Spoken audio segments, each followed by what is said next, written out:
Hello, എല്ലാവർക്കും ഹർദേവ്സ് കിച്ചണിലേക്ക് ഒരിക്കൽ കൂടെ സ്വാഗതം. ഇന്ന് നമ്മൾ സ്പെഷ്യൽ ദാബ സ്റ്റൈൽ എഗ്ഗ് കറിയാണ് ഉണ്ടാക്കുന്നത്. അപ്പോൾ ദാബ സ്റ്റൈൽ എല്ലാവരും കേട്ടിട്ടുള്ളതല്ലാതെ കണ്ടിട്ടുണ്ടാവില്ലല്ലോ. അപ്പോൾ ഈ ദാബ സ്റ്റൈലിൽ എഗ്ഗ് കറി എങ്ങനെ നമുക്ക് സിമ്പിളായിട്ട് വീട്ടിലുണ്ടാക്കാമെന്ന് നോക്കാം. വെറും 5 മിനിറ്റ് കൊണ്ട് നമുക്ക് തയ്യാറാക്കി എടുക്കാം.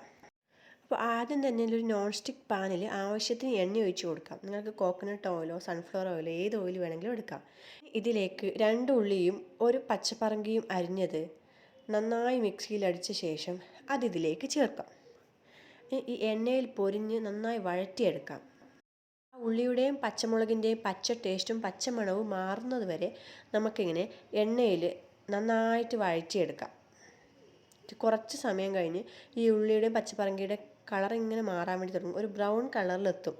ആ സമയമാകുമ്പോൾ നമുക്ക് ബാക്കിയുള്ള ചേരുവകൾ കൂടി ചേർത്ത് കൊടുക്കാം. ഇനി ഇതിലേക്ക് ആവശ്യത്തിന് മഞ്ഞൾപ്പൊടി കൂടി ചേർത്ത് ഇളക്കാം.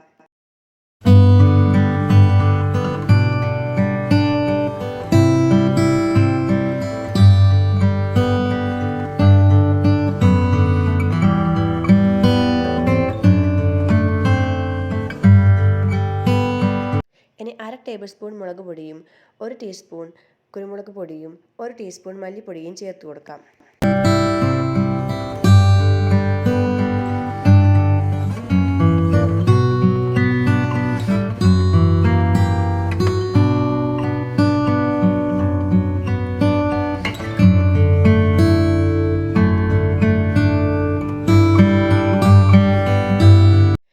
ചേരുവകളെല്ലാം ചേർത്ത് ഒരു 2 മിനിറ്റ് ഇളക്കിയ ശേഷം ആവശ്യത്തിന് ഉപ്പ് അതും കൂടെ ചേർത്തിളക്കാം.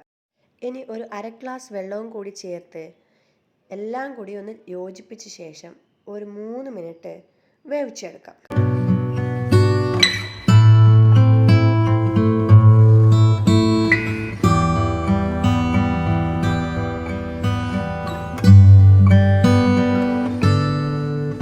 ഇനിയാണ് നമ്മുടെ സ്പെഷ്യൽ ഇൻഗ്രീഡിയൻ്റായ മുട്ട, പുഴുങ്ങിയ മുട്ട അതിൻ്റെ 2 സൈഡിലും ജസ്റ്റ് ഒന്ന് കട്ട് ചെയ്ത് കൊടുത്തിട്ട് ഈ മസാലയിലേക്ക് ചേർത്ത് കൊടുക്കാം.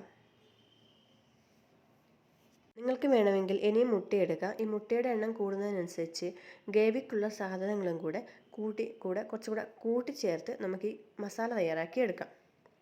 ഇനി ജസ്റ്റ് ഒരു 2-3 മിനിറ്റ് നമ്മൾ ഇളക്കിയ ശേഷം ഒരു 1 മിനിറ്റ് സിമ്മിലിട്ടിട്ട് ഈ പാൻ ഒന്ന് അടച്ചു വെക്കാം.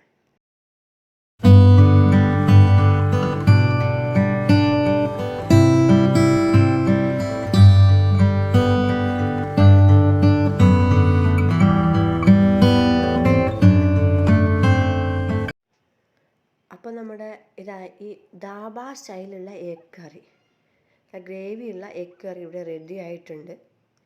അപ്പോൾ 5 മിനിറ്റിനുള്ളിൽ, വെറും ചെറിയ സമയത്തിനുള്ളിൽ നിങ്ങൾക്കിത് ഉണ്ടാക്കിയെടുക്കാൻ വേണ്ടി പറ്റുന്നതാണ്. അപ്പോൾ എല്ലാവരും ഒന്ന് ട്രൈ ചെയ്ത് നോക്കിയിട്ട് പറയണേ. കുട്ടികൾക്കൊക്കെ വളരെയധികം ഇഷ്ടപ്പെടുന്ന ഈ കറി എല്ലാവരും ഒന്ന് ട്രൈ ചെയ്ത് നോക്കണേ. Thank you.